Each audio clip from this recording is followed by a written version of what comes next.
Utilidade pública. Você já se sentiu exausto depois de um simples encontro social, como se tivesse atuado o tempo inteiro? Já teve a sensação de que, no meio de uma multidão, sua mente gritava por silêncio? E já se perguntou se o seu cansaço do mundo não é um defeito, mas uma forma secreta de sabedoria? A solidão é a sorte de todos os espíritos excepcionais. Arthur Schopenhauer. Talvez você não seja antissocial. Talvez você apenas tenha visto demais. Visto através. Há um tipo de olhar que não suporta mais a coreografia repetitiva das interações sociais, que sente repulsa não pelas pessoas, mas pelo artifício que tantas vezes elas representam. É o olhar de quem despertou. E esse despertar, ao contrário do que dizem, não traz euforia, traz silêncio, um silêncio denso, quase trágico, como se a alma, ao ver o mundo sem filtros, preferisse se recolher, não por covardia, mas por reverência. Você já percebeu isso? Que quanto mais você pensa, mais você se cala, que quanto mais sente, mais se distancia. Hoje, eu quero te convidar a caminhar por um espaço onde a inteligência é vista não como dom, mas como fardo, onde a solidão não é um castigo, mas um santuário, onde o afastamento do mundo não é fraqueza, mas sobrevivência.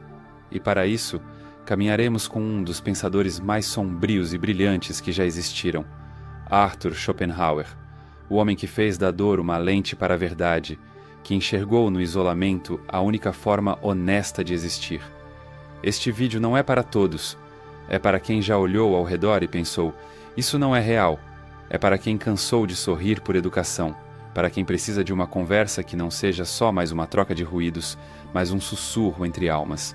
Então, apague as luzes, esqueça o mundo lá fora. Respire fundo, porque a verdade não costuma gritar, ela cochicha.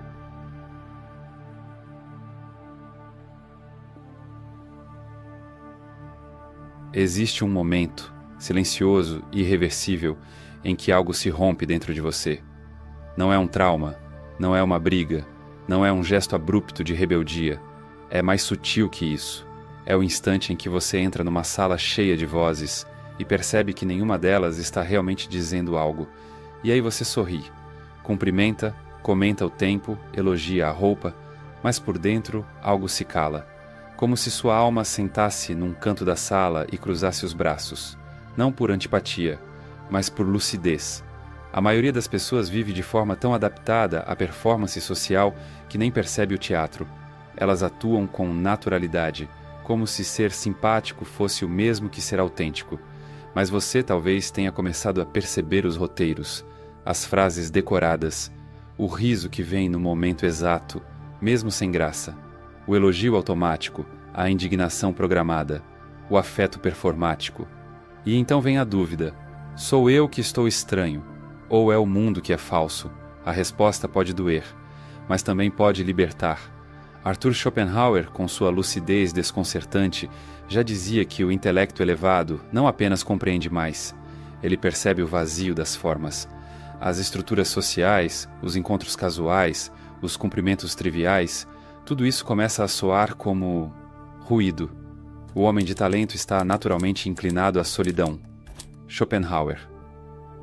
Não porque ele se ache melhor, mas porque estar com muitos é muitas vezes estar menos consigo mesmo. Existe algo profundamente exaustivo em estar constantemente interagindo. O mundo espera que você esteja sempre presente, sempre sorrindo, respondendo, conectando, mas e se o que você busca não estiver do lado de fora?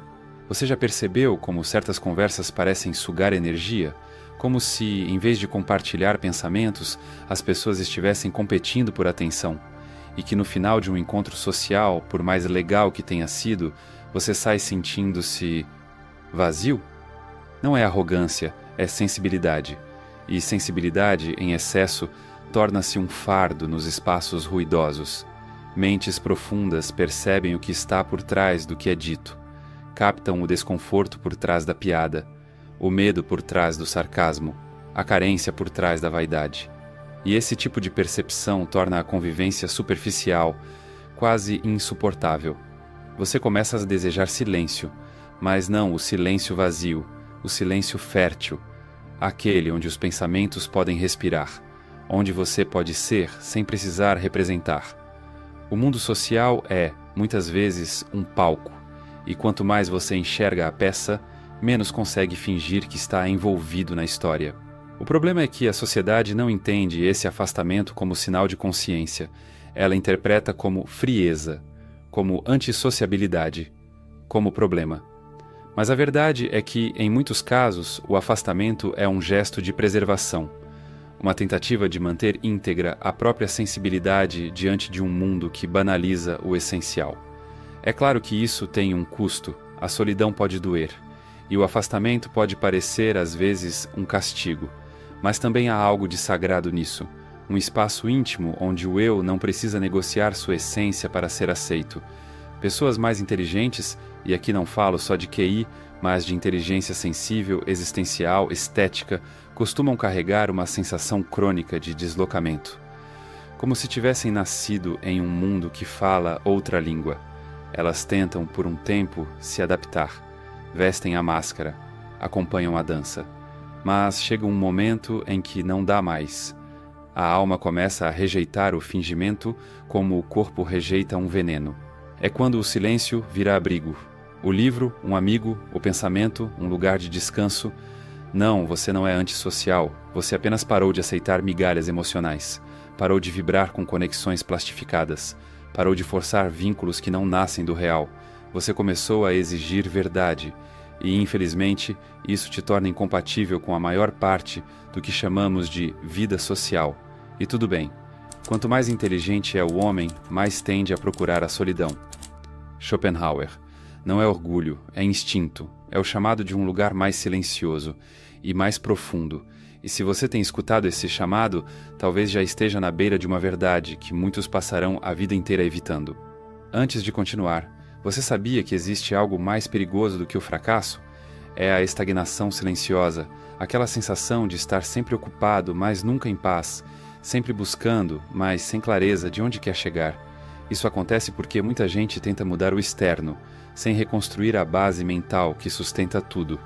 Existe um processo pouco conhecido que ensina exatamente isso, como alinhar pensamentos, decisões e comportamento com um propósito claro e uma mente mais estável. Essa abordagem é fundamentada na filosofia estoica e na ciência do comportamento, e tem ajudado pessoas comuns a saírem do caos mental para uma rotina com mais presença, autonomia e direção. Gravamos um vídeo explicando isso passo a passo e deixamos no nosso site. Você pode acessar agora escaneando o QR Code ou clicando no link da descrição ou no primeiro comentário fixado abaixo.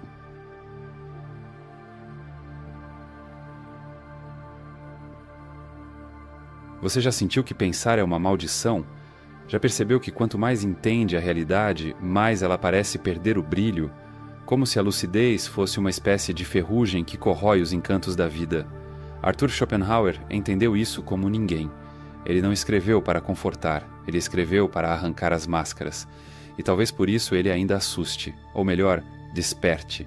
A vida oscila como um pêndulo entre a dor e o tédio. Schopenhauer. Essa frase, dita de forma quase casual, é uma das mais brutais já escritas sobre a condição humana. E o mais assustador é que ela faz sentido. Porque pense bem, quando não estamos sofrendo, estamos entediados.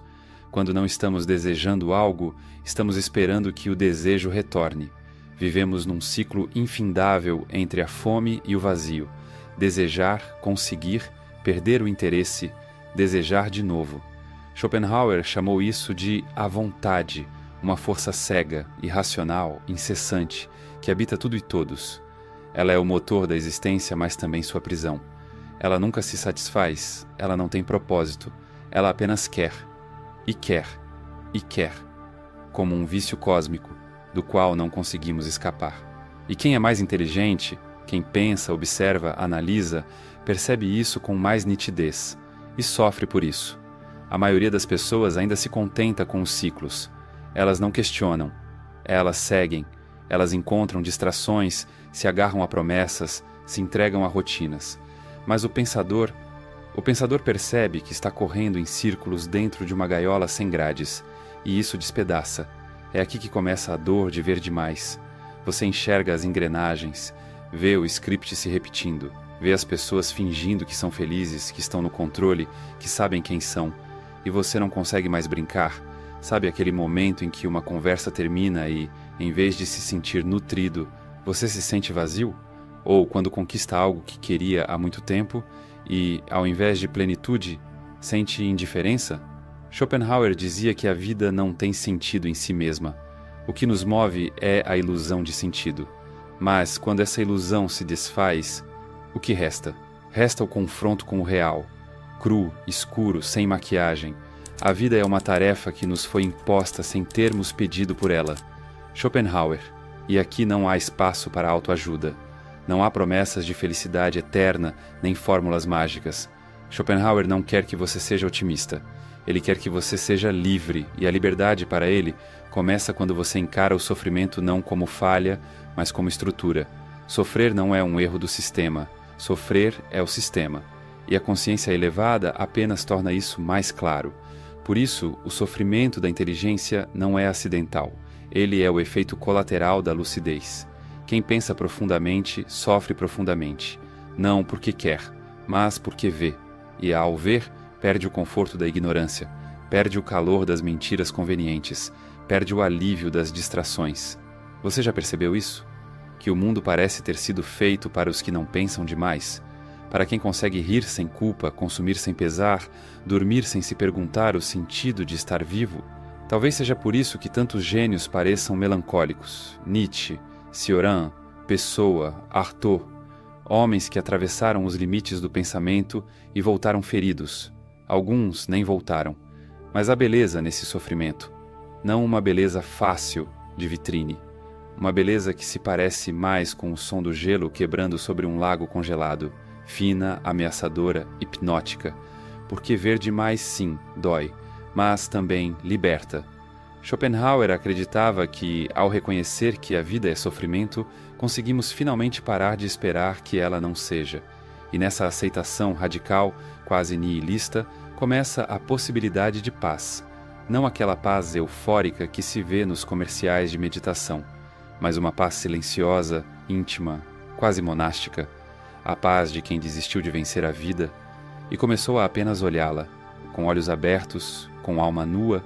Talvez você esteja nesse ponto agora, o ponto em que percebe que a vida social perdeu o sabor, que as conquistas não saciam, que os diálogos parecem rasos e que, no fundo, tudo que você quer é sentar em silêncio com um livro, uma música ou apenas com o som do seu próprio pensamento. E isso, por mais desconcertante que pareça, não é solidão. É maturidade. A clareza é o prazer da razão e o tormento da existência. Schopenhauer. Você não está errado por se afastar. Você está certo demais para continuar fingindo que não viu.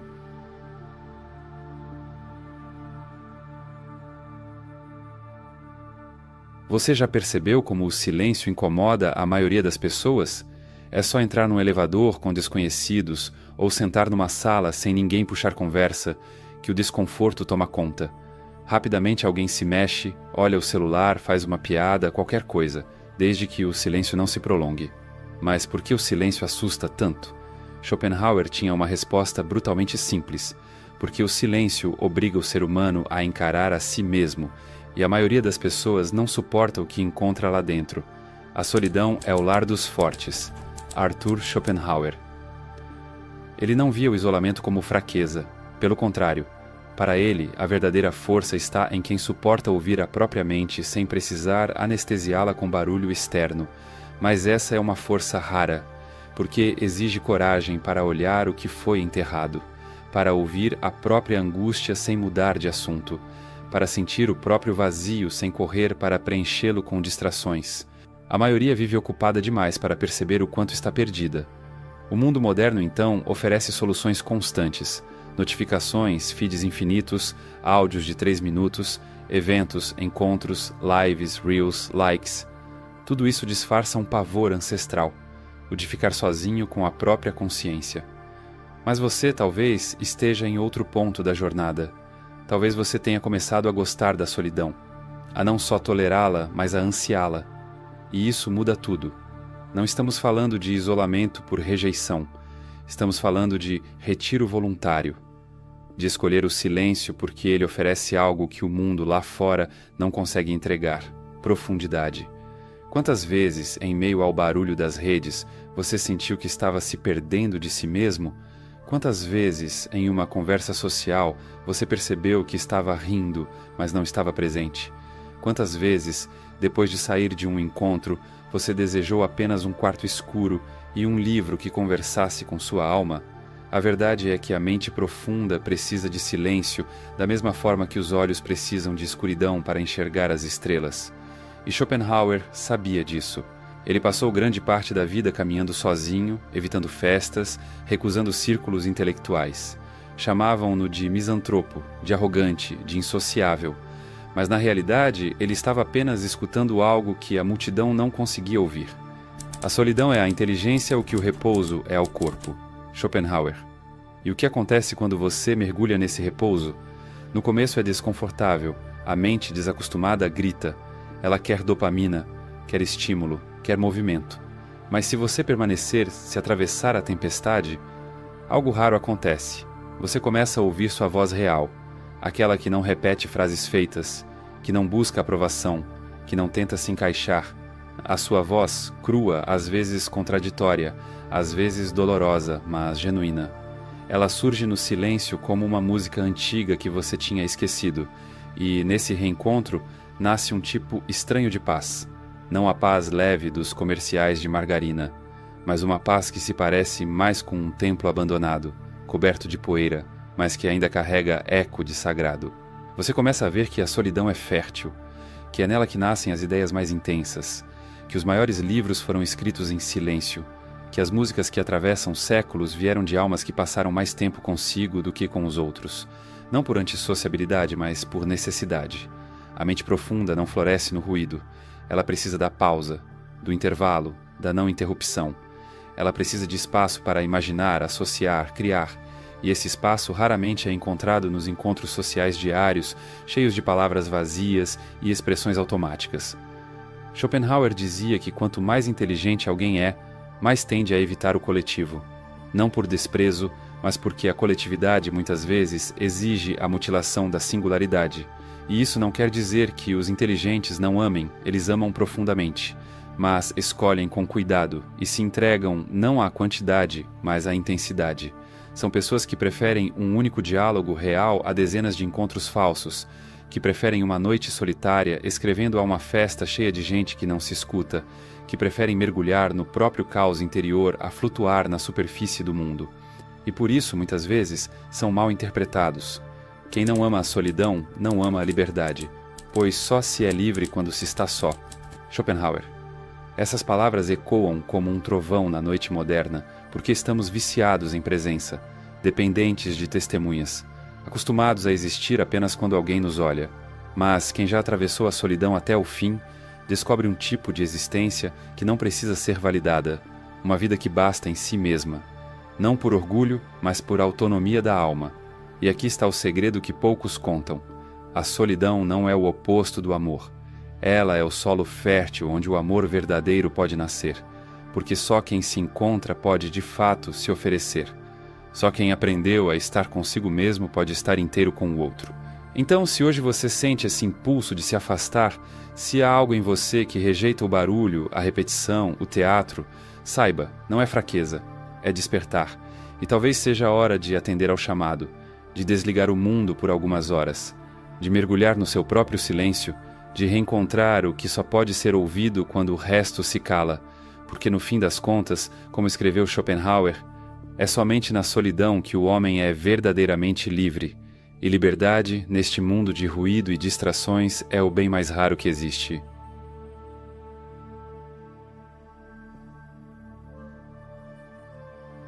Você já teve a sensação de que quanto mais você entende a vida, menos você se encaixa nela? Como se cada nova camada de lucidez não trouxesse alívio, mas um incômodo crescente. Como se ver demais fosse, ironicamente, o caminho mais curto para se sentir deslocado. Esse é o paradoxo da consciência. Ela ilumina, mas também queima. Enquanto muitos andam pela vida satisfeitos com pequenas explicações, pequenos objetivos, pequenas conversas, há quem carregue uma estranha maldição, ou talvez uma bênção disfarçada, há de ver além da superfície. Essas pessoas não conseguem apenas viver. Elas pensam a vida enquanto ela acontece, e isso muda tudo. Imagine uma peça de teatro. A maioria dos espectadores está entretida pela trama. Eles riem nas partes certas, se emocionam quando devem e saem comentando sobre a beleza do espetáculo. Mas você levanta do assento, vai até os bastidores e descobre que tudo aquilo é uma encenação. Você vê os fios, os truques, os roteiros, e quando volta para sua cadeira, já não consegue assistir como antes. A vida para os conscientes é esse teatro, e a lucidez é a saída pelos bastidores. Schopenhauer não apenas sabia disso, ele gritou isso para o mundo. Foi talvez o primeiro filósofo a dizer, sem vergonha, sem eufemismos, que pensar demais dói, e que quem vê o mundo com profundidade sofre mais. O homem mais feliz é aquele que vive mais em seu interior. Schopenhauer. Mas, e se esse interior for um labirinto? E se cada pensamento te levar para outro ainda mais complexo? E se cada resposta abrir novas perguntas? A consciência plena, essa lucidez radical, tem um preço. Ela desestabiliza, ela desorienta, ela destrói as certezas que nos mantêm seguros. Ela rasga a embalagem brilhante da existência e mostra o que há por dentro: finitude, impermanência, ausência de sentido. Você já sentiu esse peso? Aquele cansaço que não vem do corpo, mas da alma? Como se tudo o que te oferecessem como importante soasse trivial. Como se até os seus próprios desejos parecessem infantis diante da vastidão sombria da existência. Isso não é depressão. Não necessariamente. É o que Schopenhauer chamaria de desencanto metafísico. A quebra do véu. A percepção de que a realidade não tem obrigação de ser agradável. Ela apenas é. E isso basta para ser cruel. A maioria das pessoas busca ignorar esse fato. Criam religiões, filosofias otimistas, autoajuda, positividade tóxica, projetos de vida, carreiras de sucesso, histórias de amor cinematográficas, tudo para evitar o confronto com o real. Mas quem carrega o peso da consciência não consegue mais fingir. E é por isso que os inteligentes, os verdadeiramente conscientes, frequentemente são tomados por uma melancolia difícil de explicar. Eles não estão tristes por algo específico. Eles estão tristes porque perceberam a natureza transitória de tudo. Eles sabem que todo prazer é breve, que toda relação é frágil, que todo reconhecimento é volátil e que, no final, tudo se desfaz. Eles veem as pessoas correndo atrás de status, de corpos perfeitos, de aprovação social e não conseguem evitar o pensamento: para quê? Mas aqui está o ponto mais doloroso. Mesmo percebendo a ilusão, a consciência não livra você da dor. Ela, na verdade, a aprofunda. Porque você não consegue mais se iludir. Não consegue mais participar da festa com a mesma ingenuidade. Não consegue mais seguir o fluxo. Você começa a observar tudo com uma distância triste, como se fosse um visitante de outro mundo, como se tivesse nascido no lugar errado.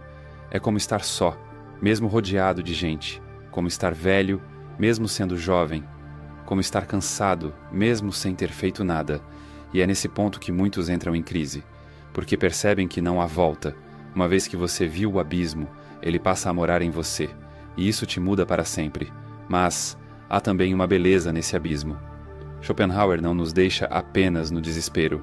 Ele aponta, com dedos feridos, uma saída sutil: a aceitação lúcida, aceitar o sofrimento como parte do existir, aceitar o vazio como ponto de partida, não como fracasso. Aceitar que a dor de ver demais pode, paradoxalmente, abrir espaço para uma forma diferente de viver. Não uma vida cheia de euforia, mas uma vida densa. Não uma vida leve, mas uma vida autêntica. Não uma vida de certezas, mas uma vida presente. A consciência pode ser um fardo, mas é também um privilégio. Ela nos tira da hipnose coletiva. Ela nos arranca da anestesia. Ela nos obriga a olhar no espelho e perguntar: o que de tudo isso é realmente meu? E quando fazemos essa pergunta de verdade, algo começa a se dissolver. O medo de parecer estranho, o desejo de agradar, a necessidade de se encaixar. E aí, mesmo carregando o peso da consciência, você começa a andar mais leve, porque percebe que, no fim, a dor de ver é melhor que a paz de viver cego. E talvez, apenas talvez, esse seja o início da liberdade.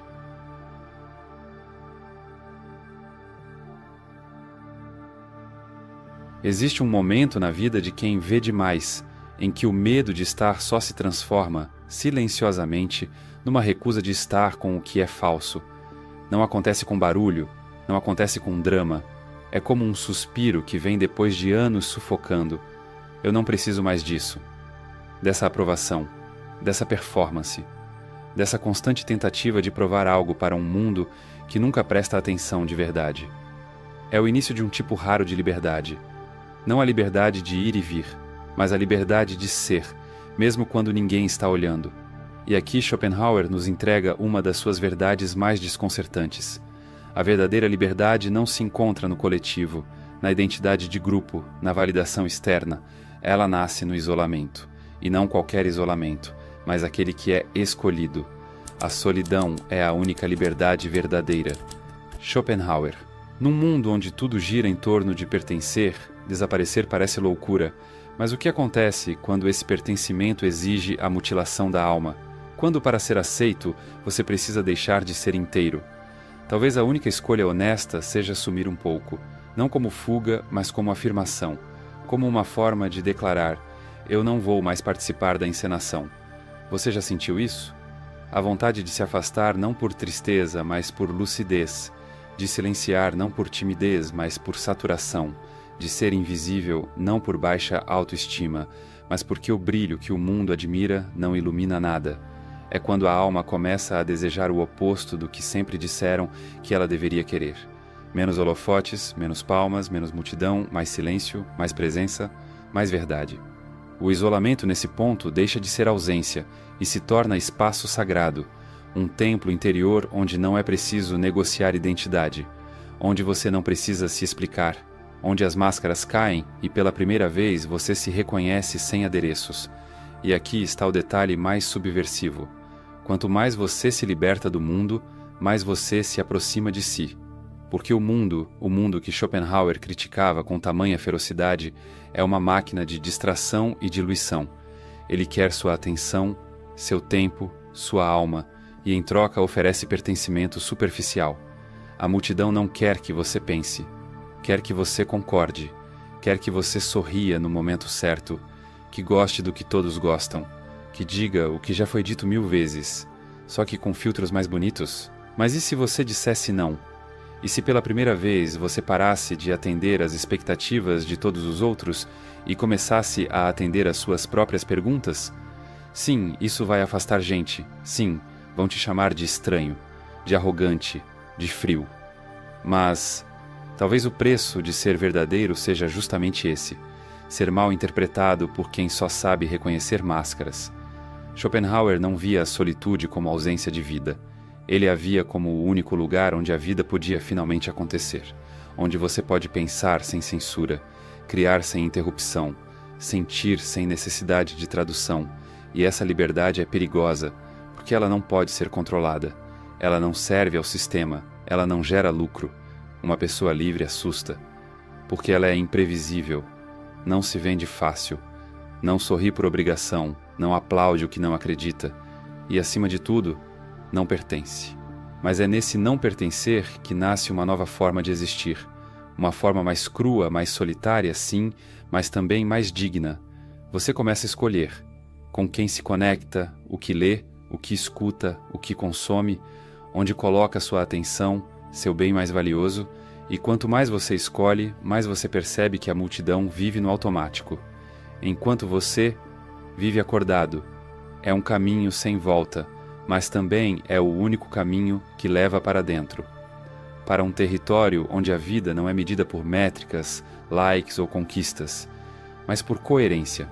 Schopenhauer não queria que você odiasse o mundo, queria que você parasse de depender dele. Queria que você descobrisse que existe algo em você que não precisa de plateia para ser real. Um núcleo silencioso que resiste a todas as pressões externas, que sobrevive aos ruídos, às modas, às comparações, e que só pode ser acessado no isolamento. E não se engane, isso não significa abandonar tudo, significa voltar diferente. Porque quem passa tempo suficiente na solidão verdadeira, retorna ao mundo com olhos que já não se deixam enganar. Você passa a ver as pessoas com compaixão, não com julgamento. Percebe que muitos ainda vivem no automático, no medo, na busca, e por isso você já não precisa mais convencê-las de nada. Você apenas segue o seu caminho, e esse caminho pode ser solitário, mas ele é livre. E no fim, talvez, seja isso que Schopenhauer queria dizer quando falava em liberdade no isolamento, que há um tipo de paz que só existe para quem teve coragem de perder tudo o que era falso, para então encontrar o que é essencial.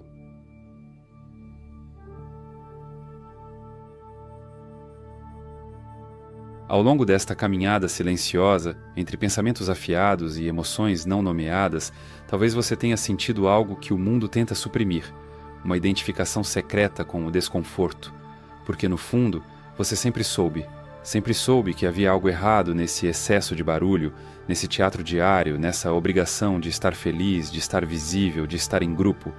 Sempre sentiu, mesmo que sem palavras, que havia um lugar dentro de você que ninguém entendia, e que talvez ninguém precisasse entender, apenas respeitar. E se tudo o que te disseram sobre você estar isolado demais fosse, na verdade, o começo de uma sabedoria antiga? E se essa recusa em seguir o fluxo não fosse teimosia, mas inteligência emocional crua, despida de vaidade? Vivemos em uma época que idolatra a conexão, mas é uma conexão vazia, feita de toques na tela e olhares que não se demoram. O que Schopenhauer, com sua lucidez quase brutal, nos ensinou é que desconectar-se do superficial é o primeiro passo para conectar-se com o essencial. E o que é o essencial? A sua paz interior, o seu pensamento não interrompido, a sua alma sendo alma, sem interferências, sem plateia, sem filtros. Se isso significa afastar-se, então que seja. Se isso significa ser mal interpretado, então que seja. Porque no fim, quando o mundo se cala, tudo o que resta é essa pergunta sussurrada em silêncio. Você conseguiu ser fiel a si mesmo? E se a resposta for sim, mesmo com dor, mesmo com medo, então você encontrou algo que a maioria jamais ousará procurar: a liberdade de não precisar ser compreendido para ser verdadeiro. E antes de sair, clica no link da descrição ou do primeiro comentário fixado para entender como funciona esse processo que vem tirando milhares de pessoas do modo automático e ajudando a construir uma vida mais coerente com seus valores e com quem você quer se tornar. Eu lembro de uma noite específica, daquelas em que tudo está quieto demais por fora e barulhento demais por dentro. Era inverno, chovia, e eu estava sentado no chão do quarto, entre livros empilhados e uma xícara de chá esquecida, sentindo algo que, até então, eu não sabia nomear. Não era tristeza, não era tédio, era uma espécie de reconhecimento doloroso. Como se, de repente, tudo aquilo que eu tentava entender lá fora começasse a fazer sentido aqui dentro. A ausência de pertencimento, a repulsa pelas conversas vazias, a sensação de estar cansado mesmo sem ter feito nada. Era como se o mundo falasse uma língua, e eu outra. Naquela noite, li Schopenhauer pela primeira vez. E lembro de sentir uma estranha mistura de alívio e desespero. Alívio por finalmente entender que eu não estava louco. Desespero por saber que, depois daquela lucidez, não haveria retorno. Mas também houve algo sagrado ali, como se alguém, através dos séculos, me dissesse: continue, mesmo que doa, mesmo que ninguém entenda. A verdade mora aí. Então, se você chegou até aqui, se ouviu cada palavra como se fosse um sussurro familiar, saiba, essa jornada não é solitária. Ela apenas exige uma coragem que poucos têm, e você, de algum modo, teve. Obrigado por estar aqui, por existir com esse tipo raro de intensidade que o mundo ainda não aprendeu a valorizar, por pensar, sentir, buscar, mesmo quando isso te afasta da maioria. Agora, uma pausa no tom filosófico. Porque, convenhamos, se você sobreviveu a esse vídeo sem pular para ver um vídeo de gato, você já é parte de uma minoria mística da internet. Então, já que você está aqui, curta, comente, se inscreva, ou não. Mas se for comentar, me conta. Em que momento da sua vida você sentiu que estava vendo demais? E antes de ir, estão aparecendo aí 2 vídeos na tela. Não vou dizer do que se tratam, mas um deles pode fazer você ver o mundo com olhos que nunca mais vão fechar da mesma forma. Silêncio, respire e Até logo, onde as palavras falham, mas as almas ainda se reconhecem.